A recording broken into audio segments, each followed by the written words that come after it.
Hello, everybody. Welcome to another episode of The Blue Wave. I'm your host, Max Lopez. We got a lot of really great stuff to get to today. So we're going to be starting off with Chris Christie keeping up his full court press of Donald Trump during a speech given to a group of evangelical voters. He hammers pretty hard as he's been doing and gets an interesting as he's leaving, and he has some more to say as he's leaving the speech outside. We'll cover that as well. Next, we got Marjorie Taylor Greene could be kicked out of the House Freedom Caucus. The House Freedom Caucus is apparently too sane and too measured for Marjorie Taylor Greene nowadays. Really interesting infighting going on between is up for some delicious Republican infighting. We'll cover that. We got Ron DeSantis pandering to both sides on marijuana, saying that medical marijuana is controversial, but also pointing to the fact that he helped implement medical marijuana in Florida. Just really confusing messaging going on, and we're going to look at some poll numbers that show, in fact, that medical marijuana is not controversial, even in the slightest bit, even amongst Republicans, and reasons why Ron DeSantis might still be against in the country and in the state of Florida, while still claiming marijuana in his home state. Next, we'll be looking at a CNN poll showing Trump's support slip slightly since this last indictment by Jack Smith in the Mar-a-Lago documents case. I'm going to point out that it's not really that big of a deal that support slightly slipping. I don't think it should be any alarm bells should be going off in terms of Trump's approach to his campaign. It's anything that is going to be an indicator of. And lastly, we're going to be looking at a federal court in Florida has halted Ron DeSantis' drag ban in the latest court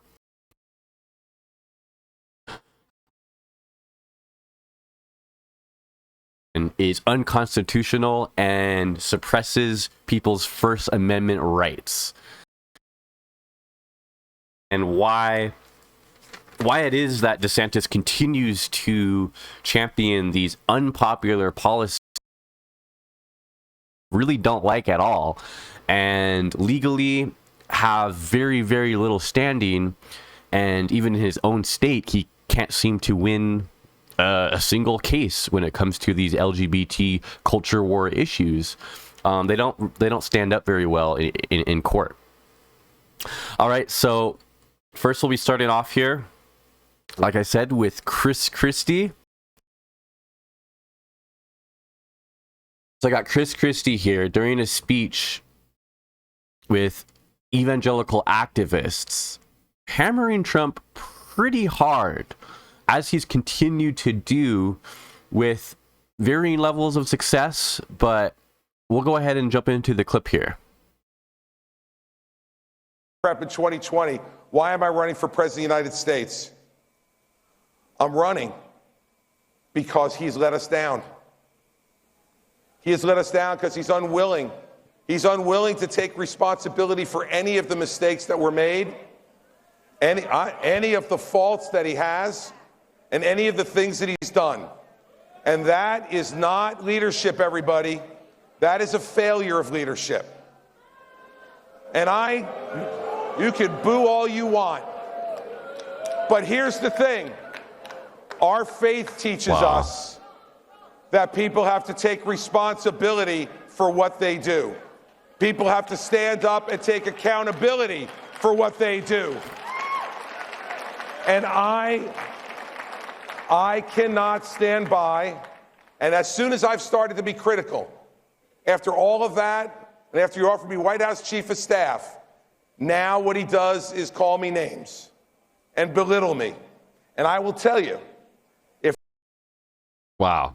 So you guys had to have heard the crowd reaction. We had people that were booing, going Trump, Trump, Trump. Other people in the crowd that were clapping, and others that were, I'm sure, were sitting there awkwardly stunned at what was happening. This just really goes to show that the GOP is in disarray, and Trump's the solidity of his support, even in the GOP, is just not what it was in 2016. And the fervor and the admiration that he received in 2016 from the Republican primary voters, it's just not there, okay, amongst voters generally.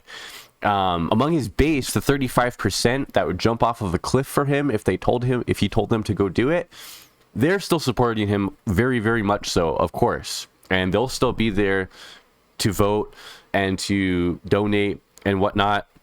But very interesting response here that, we have people that are booing, people that are cheering, and they're all supposedly in, the same team. It just doesn't really, to me, indicate a strong Republican opposition to Joe Biden. And whereas the Democrats are largely unified behind Joe Biden, okay, yes, you have people pop up out of the woodwork here and there to criticize and to say that he's too old and that they want somebody else. But largely, generally, Biden has the support of the establishment Democratic Party, and that hasn't floundered really at all. And ever since the 2002 midterms, in which the Democrats performed way better than anybody was expecting, I've been hearing and seeing less and less and less calls for Biden to be primaried or for somebody else to run.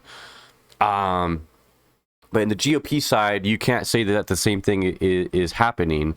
In fact, you have more and more people joining the race, it seems like, every week.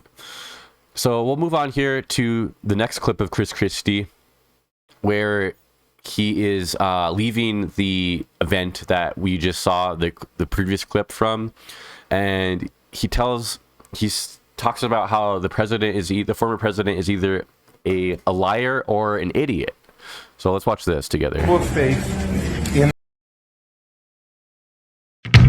it's gonna make me play an ad. Skip. that room who want to hear the truth. And look, guys, we can't pretend that Donald Trump is a man of character. This is a guy who paid off a porn star. This is a guy who has regularly lied. This is a guy who's abused people who have worked for him. I mean, I consider myself, now that he's taken off on me, I'm happy to be with Rex Tillerson and with Jim Mattis and with John Kelly and with Mark Esper and with Bill Barr, who he called a gutless pig. I mean, this is not character. And what I was trying to make sure I emphasize to those folks in there is, if we are people of faith, the absolute, one of the cornerstones of faith is character. And it is an absolute lack of character. This guy offered me White House Chief of Staff and then was on a podcast yesterday saying he never trusted me. Well, what does that make him? A liar or an idiot? It's one or the other. Because if you offer me Chief of Staff and you never trusted me, then you're an idiot. And if you did trust me enough to offer me Chief of Staff, then you're a liar. Either way, I don't think that's the kind of person we want behind the desk in the Oval Office. And I came here to this organization today because I respect them. I respect every one of the people in that room who are there because they care about the country and they want to elect the best person they can. But I'm not going to come here like other candidates will and pander to them. I'm going to say exactly what I think. I knew there was a lot of Trump fans out there, and I knew I was likely to get booed. But you know what? I guarantee you one thing. I made every person in that room think today. And that's part of your job as a leader, is not to tell them what they want to hear. Wow. So Christie taking a pretty hard stance here. Oops. Stop that. Against Trump, you know, there's no other Republican that's even coming close to hitting. And personally, in some alternate universe where there is no Democratic candidates to vote for in the 2024 election, and I had to pick somebody to side way right things, he's taking the right angles of attack, and like he said, he's trying to make people think, and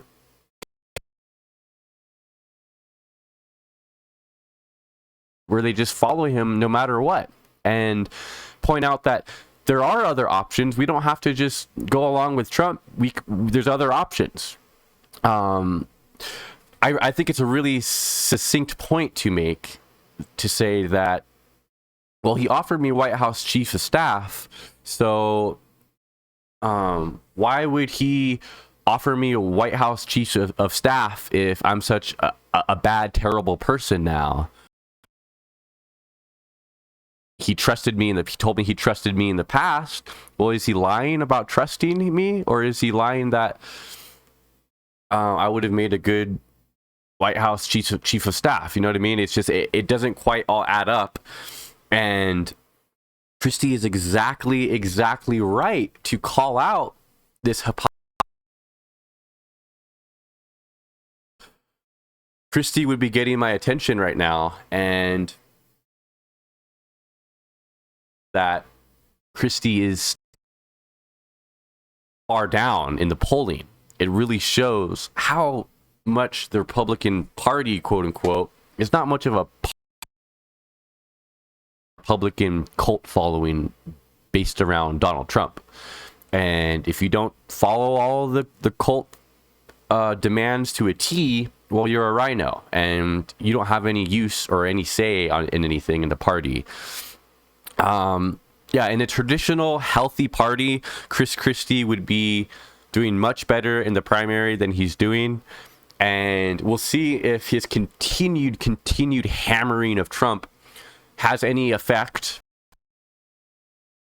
I don't necessarily think it will stop Trump from getting the nomination, but it'll be really interesting to see. Debates, fingers crossed. Please let there be debates. Great entertainment. I would love to see Christie and Trump on a debate stage together. Man, oh man, would it be freaking fireworks. All right, so we're going to be moving on here to House Freedom Caucus faces an internal purge push. Politico. At least 2 hardliners have discussed trying to boot members who no longer meet the group's standards, according to 3 Republicans with knowledge of the talks. I'm just surprised that the House Freedom Caucus has any standards at all that they adhered to. I thought the only thing that you had to do to be a House Freedom Caucus member was just not believe that the 2020 election was stolen, believe that COVID is a Democratic hoax, and yeah, that's pretty much it. You're good to go. And tweet some crazy conspiracy theories every once in a while about one thing or another. Marjorie Taylor Greene checks all those boxes and find out why, in fact, they want her gone. Tensions inside the conservative House Freedom Caucus have reached the point that some members are floating the idea of purging colleagues from the group. At least 2 hardliners have discussed and proposed to Freedom Caucus Chair Scott Perry trying to boot members who no longer meet the group's standards, according to 3 Republicans with knowledge of the talks who spoke on condition of anonymity. I can never say that word. The lawmakers declined to name who's behind the ouster calls, underscoring the sensitivity of the situation. While the members suggesting a purge did not specify the people they want to remove, they are signaling that one target of any ejection push is Rep. Marjorie Taylor Greene. Some in the House Freedom Caucus have focused on Greene, who's become a close ally of Kevin McCarthy, to illustrate their fears that certain group members are too aligned with GOP leaders and too outwardly certain issues. The risk of an outside-the-tent conservative becoming too friendly with the establishment isn't the only problem that the Freedom Caucus purists have identified, though. Internal Freedom Caucus critics are talking about targeting a handful of members beyond Green, too, whom they see as violating group standards by being inactive. Yeah, Republican infighting. Yes, love it. Perry told Politico that he denied the removal requests, yet the fact that he had to illustrates the group, how the group continues to struggle with its identity since former President Donald Trump left office, not to mention the acrimony caused in the lead up to the handshake deals McCarthy made to win conservatives during January's grueling speakership battle. The speaker's race, there was some difference in opinion. The debt ceiling, there were some differences in opinion. And we had to get 80% on any major positions, any major issues, that we take positions on, said Representative Ralph Norman of South Carolina, a Freedom Caucus member, referring to the threshold needed for the group to take a unified stance. On some big issues, we have not been able to get there. We're at a critical point right now, he added. As for internal concerns about Green, Norman said he wasn't suggesting pushing her out, but replied, she's been critical of us for a long time. Compounding that sentiment, an ugly floor fight this week between Green and Lauren Boebert over their competing resolutions to impeach President Joe Biden. Green confirmed a Daily Beast report that she called her Freedom colleague a little bitch on the House floor, telling reporters that the story was impressively correct. In an interview following the spat, Boebert demurred when was asked where she stands on the Freedom Caucus purge pitch. If something comes up, she said, then we'll address it. It's really unfortunate that somebody communicated the conversation that took place on the floor between herself and Green, Boebert added, because I was willing to walk away from people wanting to stir up unnecessary drama. Oh yeah, because Boebert is suddenly so above stirring up unnecessary drama. Girl, that's your whole thing. Your middle name is unnecessary drama. Like that's why you have such the following that you have, and that's in her really red district. The reason she won is because of the drama that she constantly stirs up. So yeah, miss me with that, Lauren Boebert. She criticized reporters for focusing on pettiness rather than her impeachment proposal. I didn't leave my 4 kids and now my grandson to come up here and have catfights just to get in squabbles. That's exactly what you did. That's exactly your whole brand. So Boebert isn't the only Freedom Caucus member Green has challenged. The Georgian has hit back at conservative colleagues who suggested a possible forced vote to oust McCarthy from the speakership after his debt deal with Biden. Anyone who would consider that option in response to the bipartisan deal vote needs to really get down to a more realistic level of thinking, Green said this month, alluding to the necessity of compromise under divided government. I'm just as conservative as they are. There's conservative fantasies and there's realities. That's the best way to say it. So we're now in a universe where Marjorie Taylor Greene, too far left. What in the hell is Marjorie Taylor Greene too far left on? I mean, it's just absolutely absurd. And Freedom Caucus members are somehow making seem like the most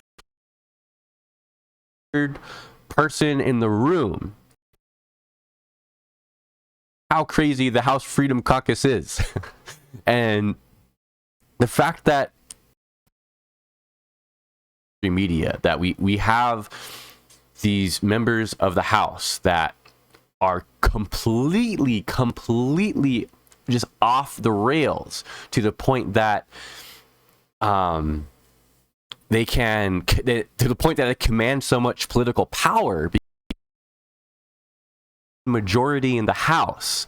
It's really concerning just how much power these members have. And the fact that Kevin McCarthy gave these people concessions at all in his bid to become speaker should ring alarm bells in every American's head. Because if they had a larger majority, they would be doing a lot more damage than they are now. Because McCarthy has to appeal to so many different groups to get anything done. The House advanced politically. So if I was the Republican Party right now, and I'm not in the business of giving advice to Republicans, but if I was, you'd be trying to win against these House Freedom Caucus members.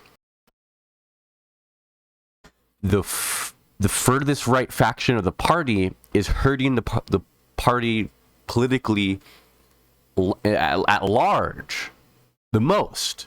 They're hurting the party in the most visceral, tangible way that is seen every single day in Washington. And I would be focusing on ousting these House Freedom Caucus members so that the loudest and least reasonable people in the Republican House don't suck up all the media attention and don't suck up all of the air out of the room. And then you get the media and people paying attention to the crazy furthest right members. And that drives away people from the Republican Party at large. And even when the more normal Republicans, if they still exist, even when they try to kind of walk back some of these crazier elements, fringe elements of the party, it's the damage has already been done, and people are already associate the Republican Party with crazies like in the House Freedom Caucus. So yeah, just really goes to show the state of American politics, where purporter Marjorie Taylor Greene is now not far right enough for certain members of the House Freedom Caucus. Just crazy. Just absolutely crazy. All right, moving on here. DeSantis agenda for president: decriminalizing cannabis. So Ron DeSantis in the past has championed medical marijuana and has been at least somewhat supportive of the medical marijuana industry in his home state. But now these new statements seem to conflict with his previous positions that he's held on medical marijuana. So we got another instance here of Ron DeSantis not really having any moralistic stance to take on anything, and flip-flopping like a damn fish out of water, depending on what he thinks is going to get him. I think that America sees right through this crap. American voters do not like when so obviously, and I'm not really sure what his point is in terms of why he's now against medical marijuana. So it says Ron DeSantis said legalizing cannabis would the White House in 2024. DeSantis, who did advance rules for medical cannabis use in Florida, said he wouldn't pursue legalization nationally, expressing concerns about more young people accessing weed. The definitive statement from the 2024 candidate for president came after a voter speaking on behalf of injured veterans asked DeSantis to please decriminalize marijuana in 2025 during a campaign event in Augusta, South Carolina on Thursday. I don't think we would do that, DeSantis responded. But what I have done in Florida is we have a medical program through our Constitution that the voters did. Veterans in those situations in Florida are actually allowed access. It's very controversial because obviously there are some people that abuse it and are using it recreationally.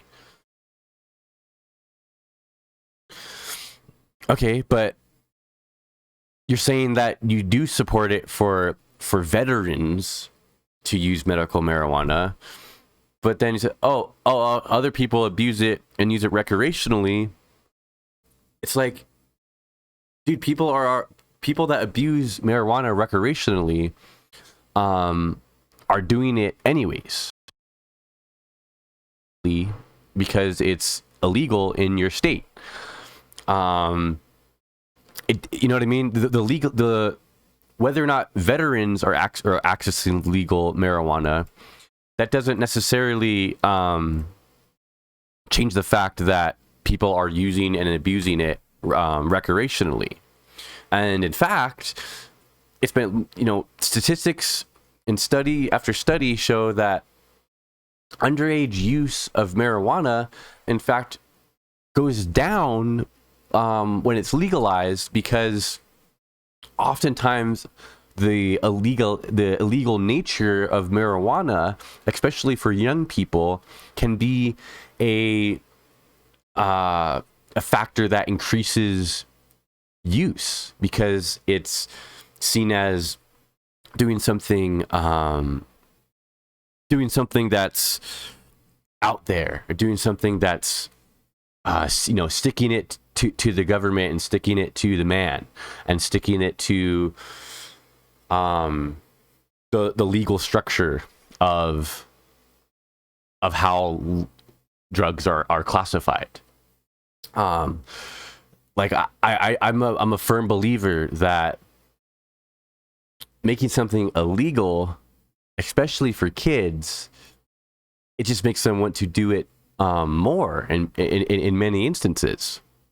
So DeSantis argued that cannabis has become more powerful than it used to be, though many proponents of decriminalization say that the drug should also be better regulated and labeled once it's legal, in a way similar as alcohol, so that people understand how much they're consuming. Exactly. So yes, it's true that cannabis is more potent than it used to be, but it's safe.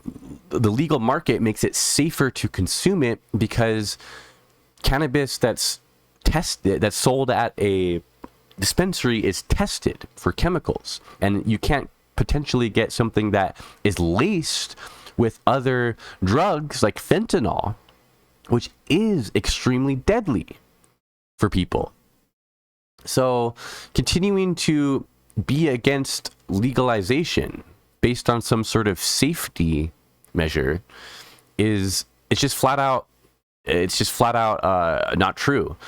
And especially based on the fact that you have to be 21 years old and have an ID to purchase marijuana. So in fact, it could be harder for young people to get it illegally if the legal market is so good and is so easy to access the legal market. Well, the illegal market money will be brought out of the illegal market to the legal market, meaning that drug dealers who are selling to underage children and are lacing their drugs with fentanyl are going to have a harder time doing exactly just that. As part of his response, the governor touted a schools initiative led by his wife, Florida First Lady Casey DeSantis, that educates children about the consequences of drug use. U.S. policy should be geared toward keeping children clear of drugs, he said, and added that legalization would make the drug more accessible to young people. It's just not true. He's making this false equivalency here of legal marijuana equals more young people using marijuana. Show me any statistics that say that. It's just not true. He's making a false equivalency here to justify his outdated bad policy that most of America disagrees with, as we're going to look at here in a second. And nobody's saying that making legal that marijuana should be sold to children. Okay, nobody's saying that. Nobody's saying it's a good idea for children to smoke marijuana. Nobody that argues for legalization is arguing that. Nobody that I have heard. Okay, maybe point it out to me in the comments down below, but nobody that is a supporter of medical marijuana is a supporter of kids smoking weed. Okay, you have to be 21 in the state of New Mexico to buy marijuana. 21, not 16, not 18, not 19, not 20, 21. The same age that we say it's okay to make a decision on alcohol. So why is weed any different? But part of DeSantis' response to the cannabis question focused on the U.S. opioid epidemic, in which he pointed out that sometimes people think they're using one drug, even illicit cannabis, only to learn often too late it's been laced with deadly fentanyl. Like I was just saying. We have too many people using drugs in this country right now. I think it hurts our workforce readiness. I think it hurts people's ability to prosper in life. No, dude, what hurts people's ability to prosper in life is endless deference to corporate, endless tax cuts for the richest people in the United States, and endless corporate welfare. And welfare for the rich, and being against raising the minimum wage, and being against Medicare for all, and being against any policies that are going to help anybody in the United States of America. That's what's hurting our workforce readiness, and that's what's hurting people's ability to prosper in life. People are smoking weed because Republicans have crushed people into becoming wage slaves, okay? And that weed helps people get through day to day. It's got nothing to do with weeds hurting people's ability to prosper in life. Bullshit. Yeah, bullshit. Let's see. Just kind of skimming this here real quick. So it says here, Florida voters passed a constitutional amendment in 2016 that legalized cannabis for medical reasons. The amendment had support of more than 70% of voters. Soon after becoming governor in 2019, DeSantis successfully convinced the legislature to lift a state ban on the smokable form of the drug, a movement to help the ballot initiative go into effect, and one that stunned the political class. As a U.S. Congressman, DeSantis voted in favor of a spending bill amendments to protect state cannabis programs from federal interference. But the governor, who is also a Navy vet, voted against legislation that would allow doctors to recommend cannabis to patients. So he wants to have it both ways. He wants to go, look, I'm cool. I'm the cool weed guy.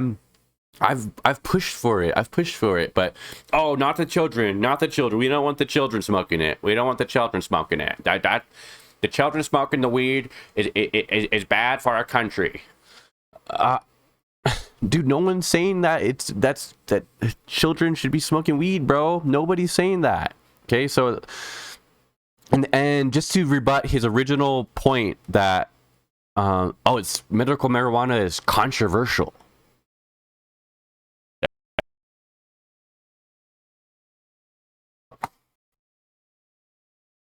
Legal ability to smoke a plant that grows out of the ground, okay? It's not controversial at all, as we'll look at the Pew Research Center here.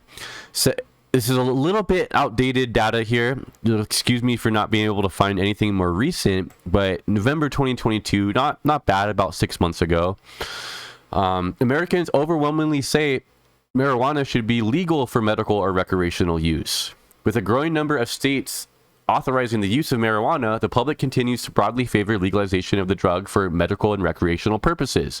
An overwhelming share of U.S. adults, 88%, say that marijuana should be legal for medical and recreational use by adults.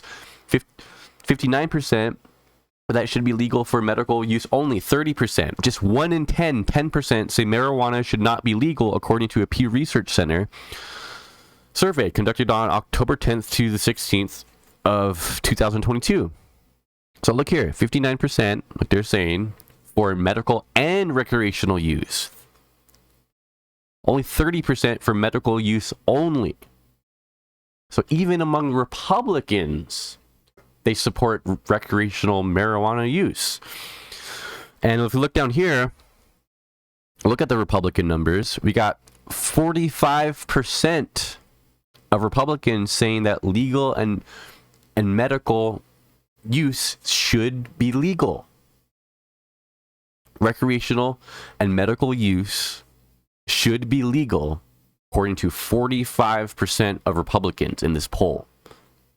And generally, you have a much larger number of Republicans saying that it should be legal medically.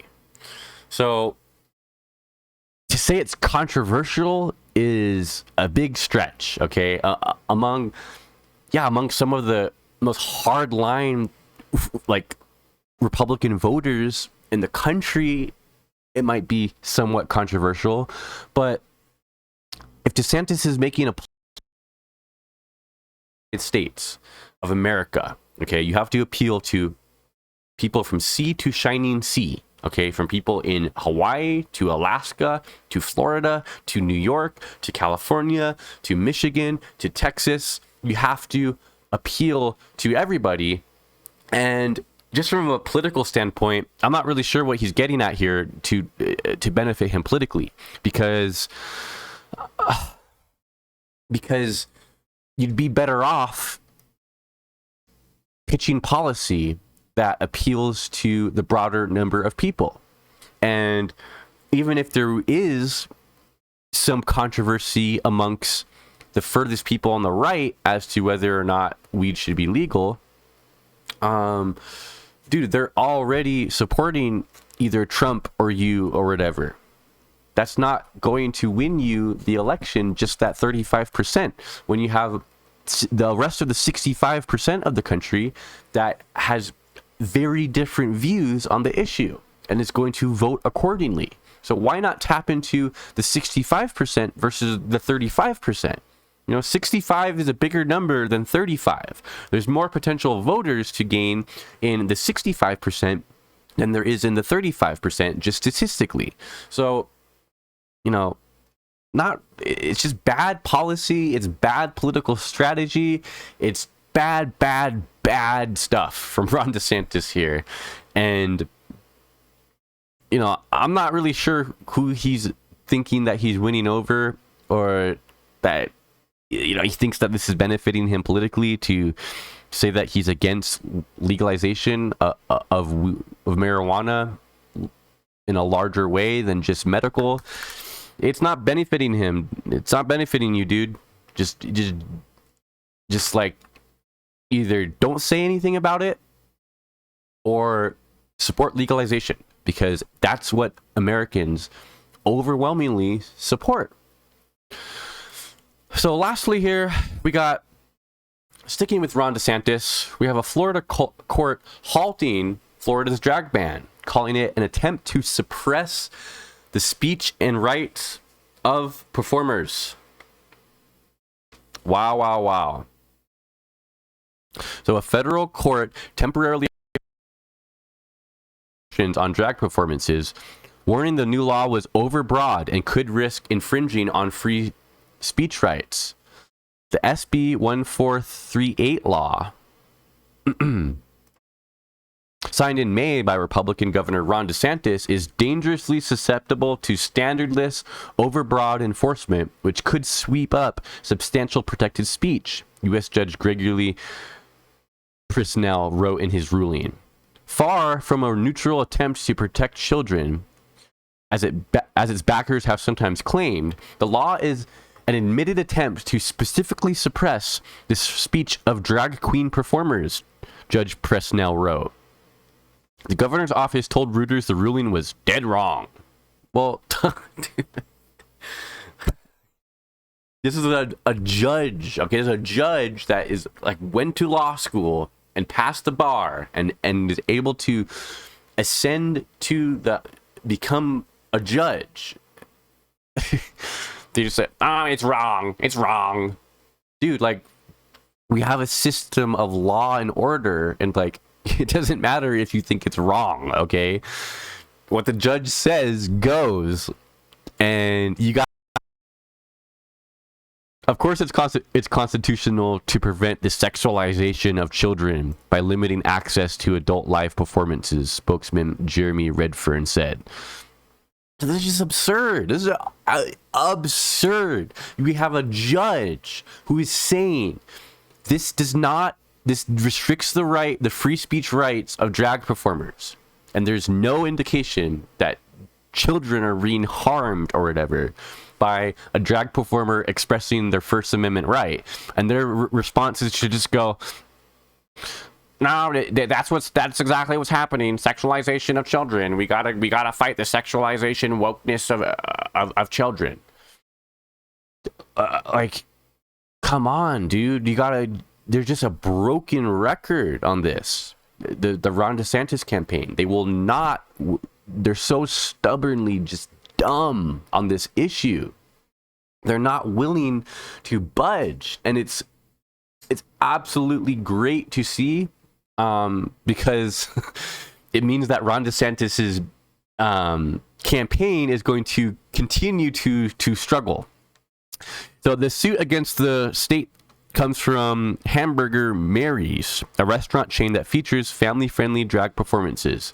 An Orlando franchise of the restaurant filed suit in May. It claimed the law, which levies criminal penalties at food establishment for admitting children to an adult live performance, would explicitly restrict or chill speech and expression protected by the First Amendment.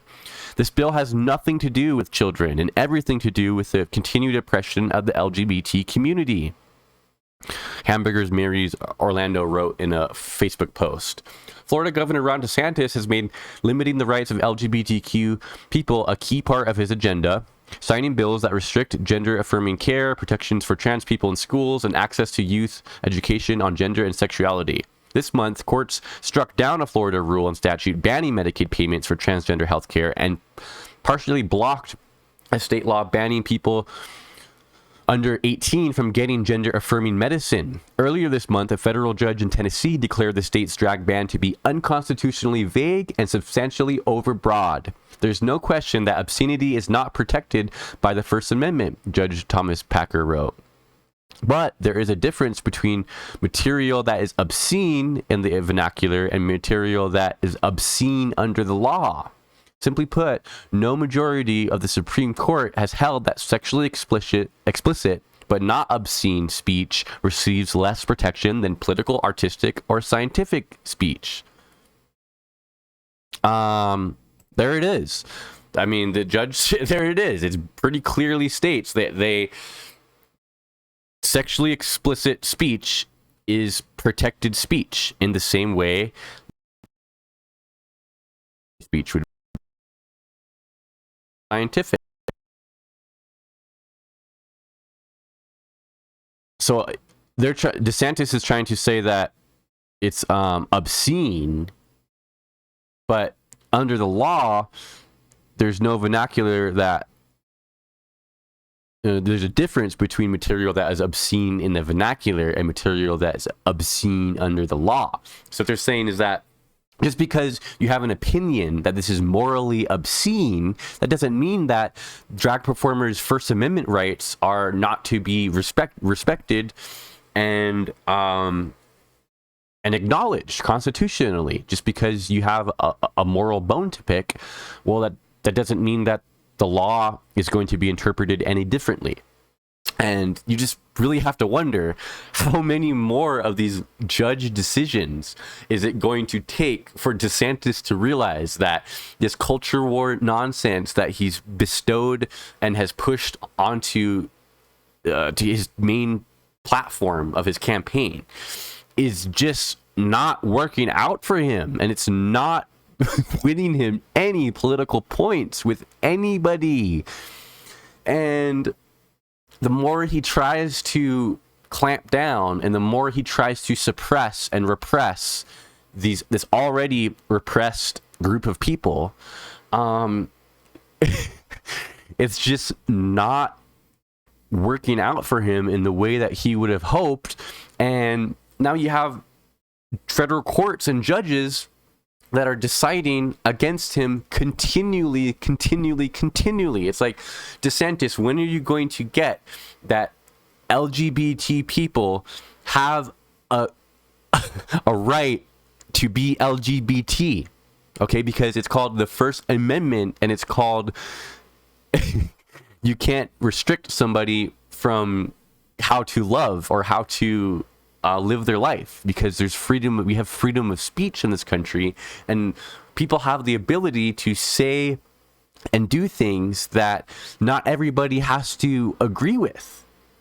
Okay, like, not everybody has to agree with it. Not everybody has to say that drag shows are a morally just great thing, or a morally yes, this is just what everybody should be doing on a Saturday night. I'm not sure why they don't realize that the fact that everybody doesn't go along with that doesn't mean that legally they have any less of a right to practice whatever the heck they want to practice, and spend their time however they want to spend it. We'll see how many more of these legal cases go against Ron DeSantis, and if it deters his attacks on the community at all.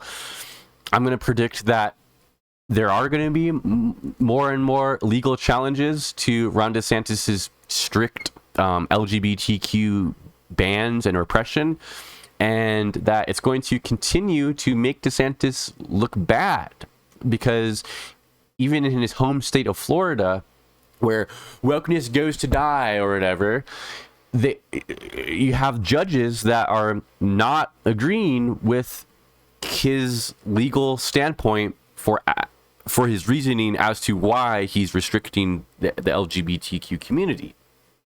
So we'll see how this continues to hamper his campaign, and we're going to see if it changes his strategy at all. But I'm going to make a prediction that it's not going to change his strategy, and it's going to lead to Trump continually beating him consistently throughout the country.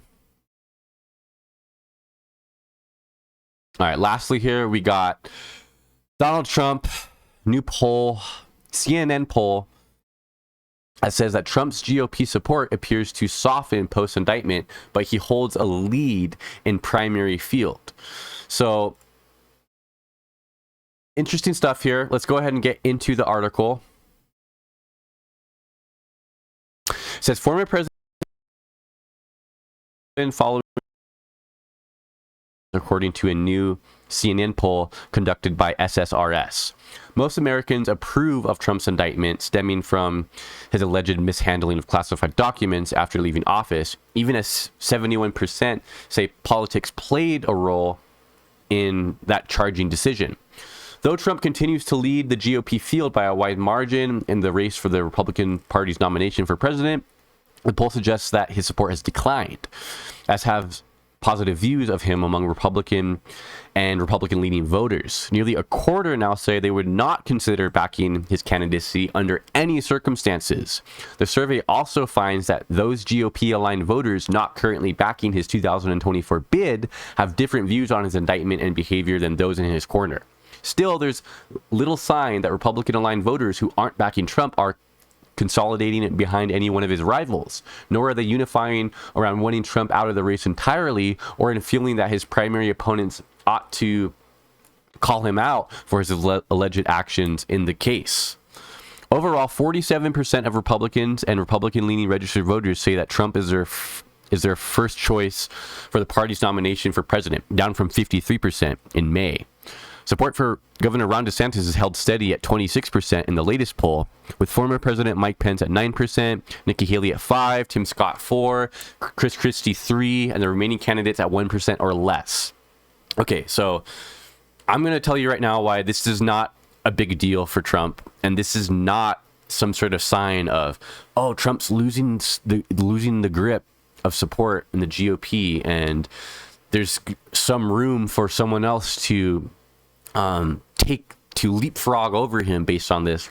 Nah, okay, because if you're Ron DeSantis and you look at all of the legal peril that Trump has been involved in the last few months, the fact that he hasn't really gone up, his support's holding steady at 26%, means that, sure, you might have some people that are looking at Trump and going, this stuff isn't a good look for him. This stuff might affect my personal support of him.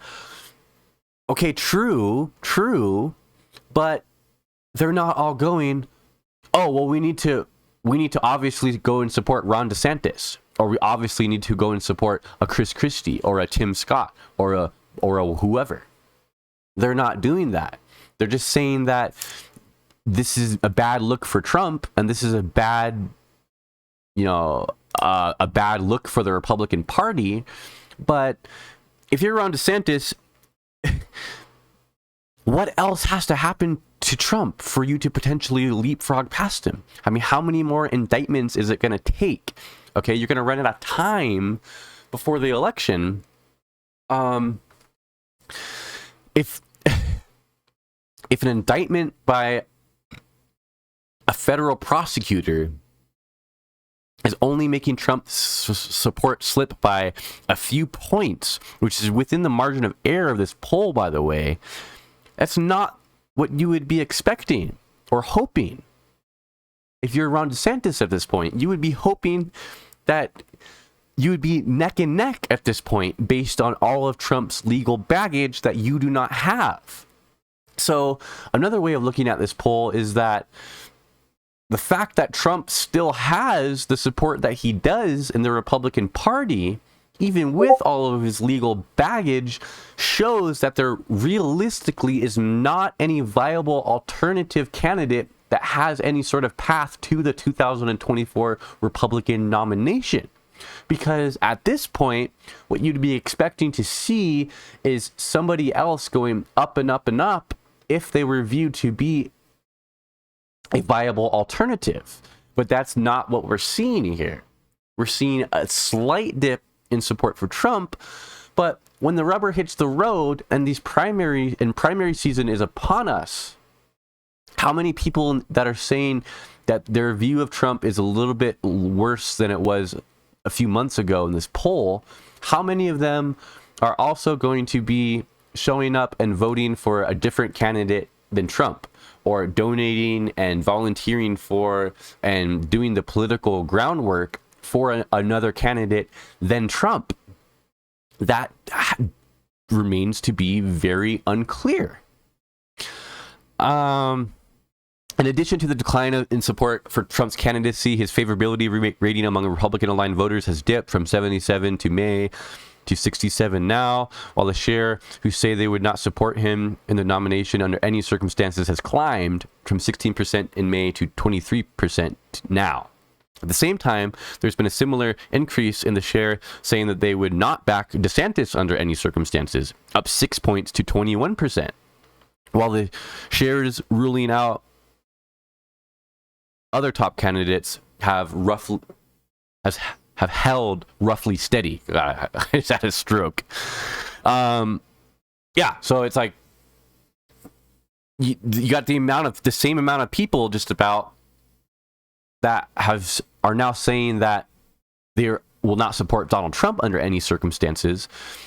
The same amount of people has increased saying that they are not going to support Ron DeSantis under any circumstances.